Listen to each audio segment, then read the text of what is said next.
Okay, so how does sleep restriction improve sleep quality?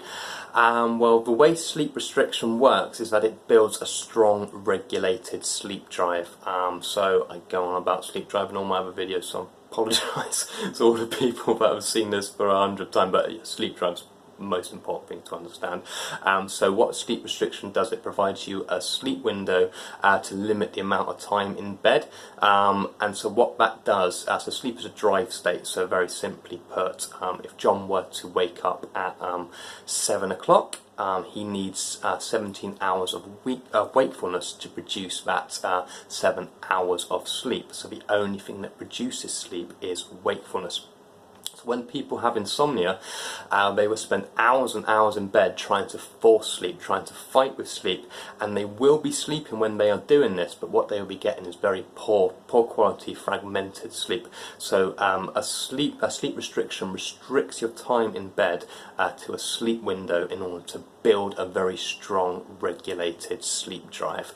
It also does another thing, it tackles the hyperarousal, which can mask the sleep drive. So the hyperarousal is that anxiety, that worry, that stress whilst you're in bed. So spending less time in bed tackles that hyperarousal around the sleep drive.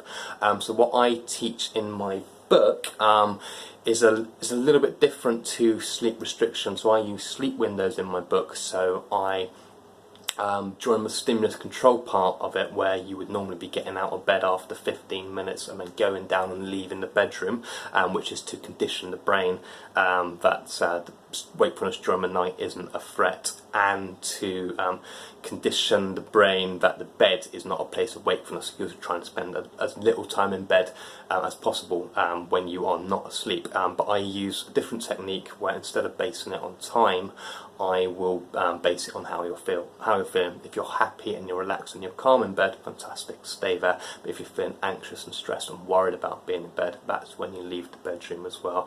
And I don't use sleep efficiency as well, because I find that can create a little bit of monitoring and clock watching and performance anxiety. But again, I base that on how you feel. So I go a lot more, talk a lot more about sleep windows in the comment section of the video here, where I speak to, where I respond to Tia Arpson about how to set her own sleep window. But yeah, take a look at that, and that alone will give you a very good indication of how to set your own sleep window as well. But yeah, basically they create a strong regulated sleep drive, and they tackle the hyperarousal that can mask the sleep drive, and they are probably the most, if not the most effective techniques you can do in order to overcome your insomnia. So yeah, definitely, if you have a serious sleep problem, setting yourself a sleep window and restricting that time in bed is one of the most powerful things you can do. So during my own 20 years of insomnia, after about 5 days of sleep restriction,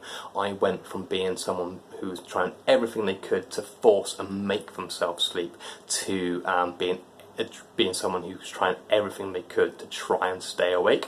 And what that did is that gave me a psychological leap. It gave me the confidence that there was nothing wrong with me, and that there was nothing wrong with my ability to sleep. So that's also how they tackle the hyperarousal around sleep, because they build your sleep confidence as well. So incredibly powerful technique to do. And yeah, if you have insomnia, they are one of the most important things you can do. Yeah, you can read more about sleep windows on my book. The book's available in paperback, ebook, and it will be available in audiobook after July 21st. But yeah, check it out. Alright, thanks very much. Cheers. Bye bye.